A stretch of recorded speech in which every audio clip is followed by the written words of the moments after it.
बल्कि मैं ये कहता हूँ कि भगवान को रिझाना इतना मुश्किल काम नहीं है जितना गुरु पीर को रिझाना है, क्योंकि ये तमाशा नीति का है, ये खेल मर्यादा का है, ये खेल प्रेम का है। गुरु का रिझाना कठिन मेरा भाई, और गुरु बिना ज्ञान और सुख ये सपने में बिना, सपने के अंदर भी यूं बिदक बिदक करके चमक चमक करके उठता है, इसलिए को सपने के अंदर भी जो शांति नहीं। पहला ही तेरा काम क्या है, हे मानव, तेरा पहला धर्म है, बस पहला ही कार्य को ऊपर तू जो सफल हो गया ना, फिर असफलता का मुंह नहीं देखे, हार तेरी नहीं होनी है।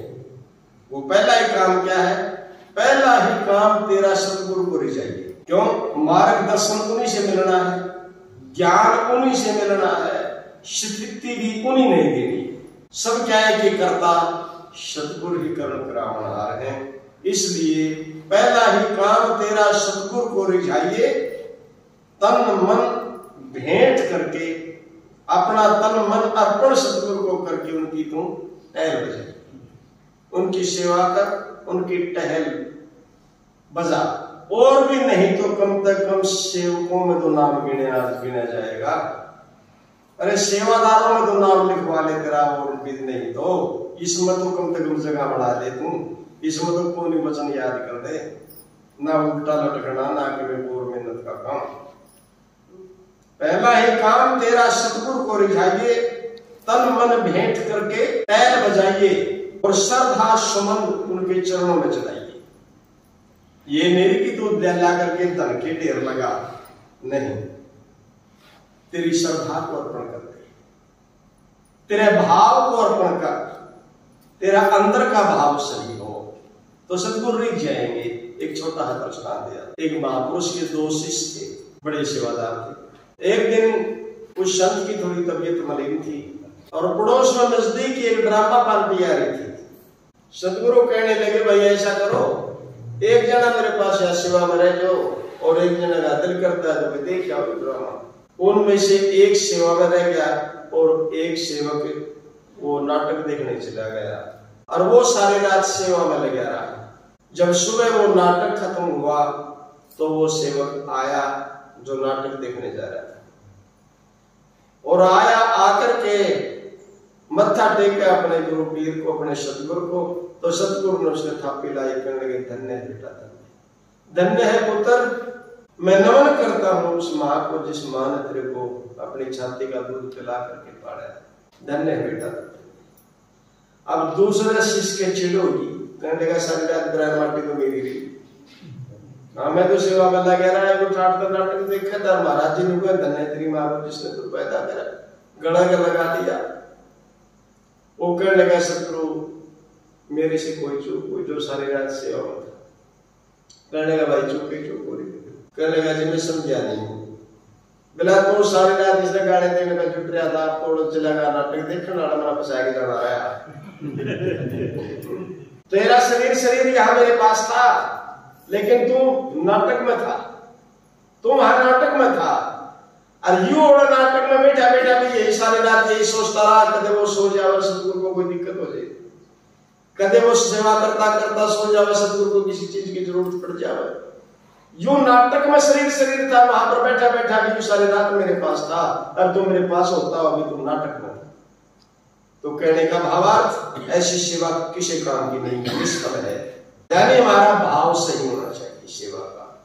और जो मजबूरी समझ करके सेवा करते ना, वह ना तो किसी खाते में लाग दे, उनका कल्याण को आज और धन को कायल होता, क्योंकि सेवा में श्रद्धा का खेल है, वो मजबूरी का खेल नहीं होता। जो मजबूरी समझ करके करते हैं वो निष्फल हो जाते हैं। तो यानी एक नंबर के ऊपर गिनती उस शिष्य की आई जो शरीर से तो दूर था, लेकिन आत्मा से मन से सतगुरु के चरणों में, उनकी सेवा में ही था। तो ऐसे गुरु, ऐसे शिष्य, उनको 14 लोग में पल्ला पकड़ने वाला नहीं है उनका कोई। और जो मजबूरी समझ करके कर रहे हैं ना, उनका तो भाई को आज को कह रहा, वो दुखी रहते हैं संसार में। तो सेवा करते, पहला ही काम तेरा सतगुरु को रिझाइए। वो नाटक में बैठा बैठा सतगुरु को रिझा गया, और वो सेवा करता करता भी नहीं रिझा पाया। ये कैसा तमाशा है। इसलिए मैं कह रहा था कि सतगुरु धन नहीं मांगते, तू ले जा करके धन के ढेर लगा दे।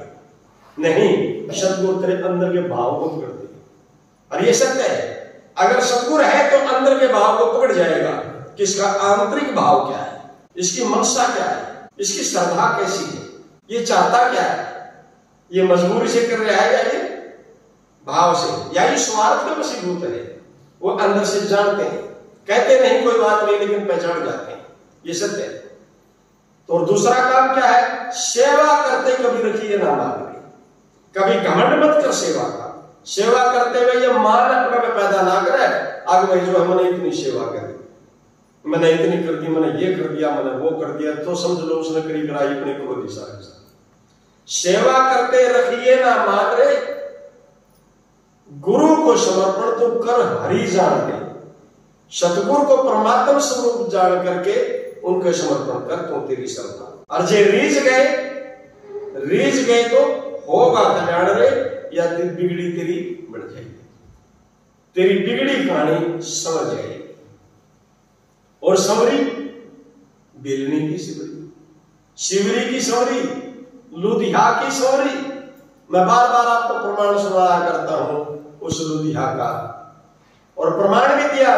देखो वो कैसे पार हुए। गणका कब वेद पुराण पढ़ी लुधिया में परो कब तीर्थ नहायो। गणका कच्छी वेद और पुराण पढ़ने गई थी, वो एक वेश्या थी। गणका का अर्थ वेश्या होता है, वो एक वेश्या थी। वह कच्छी ग्रंथ पढ़ बाचल गई थी कहीं, और लुधिया शिकारी था, जीव मार मार करके खाता था। एक ही दिन के अंदर विष्णु की गांठ बांध लाया। उसने कौन सी माला फेरी थी भाई, कौन से ग्रंथ बाचे थे उसने। गणका कब वेद पुराण पढ़ी लुधिया में परो कब तीर्थ नहायो। रे हाथी के हाथ गई कब माला रणकार के हो जब आण बचायो। जब हाथी का और मगरमच्छ का जब युद्ध हुआ, जो बरसों डूबने के लिए बाकी बचा था उस हाथी का, उसने कौन सी माला फेरी थी भाई। खुद भगवान को आना पड़ा, उस मगरमच्छ का नाश करा, अपने भगत की रक्षा करी, उस हाथी को बचा लिया। तो गणका कब वेद पुराण पढ़ी लुधिया में परो कब तीर्थ नहायो। हस्ती के हाथ गई कब माला रणकार की हो जब आण बचायो। अरे बिलनी के शुद्ध आचार किए पुनि झूठे बेर विषंबर खायो। बिलनी ने तो रामचंद्र जी देखे ही मुद्दे कर दर्शने को नहीं हुए थे। उसके गुरु का वरदान था, उसने गुरु की सच्ची दिल से सेवा कर रखी थी। और ये मैं लिख के देने के लिए तैयार हूं, सच्ची आत्मा की करी हुई सेवा कभी निष्फल नहीं जाती, कभी भी निष्फल नहीं जाती, जाएगी नहीं, सवाल नहीं पैदा होता। अपने सतगुरु की सेवा करी। मचंग ऋषि का आशीर्वाद था कि बेटी एक दिन स्वयं परमात्मा तेरी कुटी के ऊपर आएंगे। और वो नीच जाति की बेलनी, कपड़े में से भी बदबू आती थी, लोग हवा का बटन खड़े होने देते थे, और भी बतेरे आश्रम थे उस जंगल के अंदर। लेकिन राम उस बेलनी की ही कुटी पर क्यों गया, विचार करिए आप। और वो क्षत्रिय था, और वो एक दलित वर्ग की थी, बेचारी भीलों की लड़की थी। और वहां जाकर के पूछता है इस कुटी का संत कहां गया। लोग कहने लगे यहाँ कोई संत नहीं रहता, यहाँ तो बदशिकल सी भीलड़ी रहती है। फिर मैंने तुम्हारे से जात नहीं पूछी। राम कहता मैंने तुम्हारे से जाति नहीं पूछी, मैं तो ये कहता हूं इस कुटी की संत कहां गए। राजपाल शिकल से एक भीलड़ी रहती है, तो जो भी है मेरा बुलाओ। और वो बेचारी बेर तोड़ने लग रही थी। मेरे सतगुरु कह के गए हैं प्रभु आएंगे, कोई खट्टा बेर ना चला जाए, चाक चाक करके देखते थे। और जब पीछे से आवाज लगाई कि शिवरी तेरी कुटी पर दो तपस्वी आए हैं, हाथ से झाड़ू छूट गई और बाजरी मेरे राम आए। दूसरा और कौन आने वाला था, दूसरा को हो ही नहीं सकता। और जाकर के चरणों में लिपट गई, आंसुओं की गंगा बह निकली उस लड़की की और कहने लगी प्रभु बहुत देर लगा दी, बहुत देर लगा दिया आपने, इतना इंतजार। आज तो 2 दिन इंतजार नहीं होता, वो 12 साल तक उस वचन के ऊपर डटी रही कि मेरे सतगुरु का वचन सिद्ध होकर के रहेगा, खाली जा नहीं सकता। बहुत देर लगा दी प्रभु को आपने, 12 साल हो गए मैंने इंतजार कर। फिर कहती है मैं सपना तो नहीं देख रही, मैं रूपवान नहीं, मेरे रूप पर खींचे आए, मेरे पास खिलाने को कुछ नहीं प्रभु कि आप भूख के बस चले आए। मेरे पास विश्राम करने के लिए कोई सेज नहीं कि आप थके हुए विश्राम के उस पर आ गए। मैं ऊंची जाति से नहीं हूं प्रभु कि आप मेरी जाति प्रवेश करके चले। क्या माजरा है रे भगत और भगवान का। उस सिमरी को छाती से लगा लिया उस बिल्ली को उस राम ने और गले रो पड़ा। भगत मैं कहता हूं यहाँ तो भगत भगवान को ढूंढते फिरते हैं और वहां भगवान भगत को ढूंढता फिर रहा था। राम बिल्ली को ढूंढता फिर रहा था और आज तो भगत ढूंढते फिरे परमात्मा को, कभी मंदिर में कभी मस्जिद के अंदर। और भक्ति हो तो ऐसी हो, खुद भगवान को रुआ करके खड़ा कर दिया। ऐसी भक्ति नमन करने योग्य है, पूजनीय है, वंदनीय है। आंसू भरे आए घबरागा खड़ा उस राम का और रो पड़ा कहने लगा बेटी मुझे कोई रूप से मोना चाहे तो मैं बंधन से मुक्त हूं, मुझे बांधा नहीं जा सकता। कोई अच्छा भोजन खिला करके मेरे को रिझाना चाहता है, मैं बंधन से मुक्त हूं, नहीं मुझे बांधा जा सकता। कोई मुझे जातीय अभिमान से मोड़ना चाहता है, मैं तब भी मोह से परे नहीं। शिवरी बेटा मैं केवल सच्ची श्रद्धा और प्रेम से बने और वो तेरे पास था, बस वो मेरे को खींचते। खैर बहुत लंबा महमी दृष्टांत है शिवरी का। और जो हनुमान जी जड़ी बूटी लाए कोई और चीज नहीं थी। यानी जब सत्संग हुआ, जो प्रसाद पूरा का सत्संग का प्रसाद है, तो राम तो समेत मूठली खा गया था, समेत काकड़े खा गया। जब लक्ष्मण जी को दिया तो उसने देखा झूठे दे रहे खाए हुए ने पका दिए थे, किसी ने नहीं देखा, देखा ही शिवरी ने था। और बांट करके प्रसाद खड़ी हुई कहने लगी प्रभु मेरा एक प्रश्न है। तो राम कहने लगे कि बोलो बेटा क्या प्रश्न है, क्या संख्या है। बिना जी जिस आसन के ऊपर आप विराजमान हो ये आसन किसका है।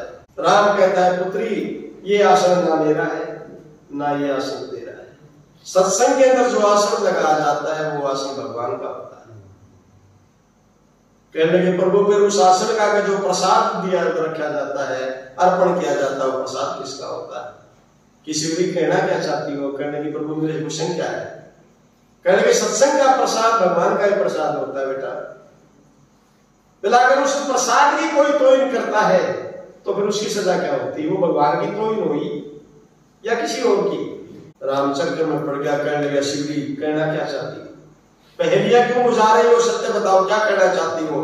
कहने लगी प्रभु मेरे क्वेश्चन क्या है। कहने लगे जो सत्संग के प्रसाद की तोहिन करता है ये भगवान की तोहिन है। बोला प्रभु उसकी सजा। बोला उसकी सजा शिवरी जो तू कहेगी सजा वही होगी। कौन वो पापी जीव है जिसने प्रसाद का अपमान किया है। कहने लगा प्रभु मुझ पापन की इतनी औकात कहां मैं किसी को सजा दे सकूं। कहने लगा नहीं कहो। कहने लगे प्रभु सोच लो वो आपका कोई अजीज भी हो सकता है, प्यारा भी हो सकता है। कितने गजब के वचन थे। इसका नाम है सत्संग, उसका नाम है समानता, उसका नाम है समदृष्टि।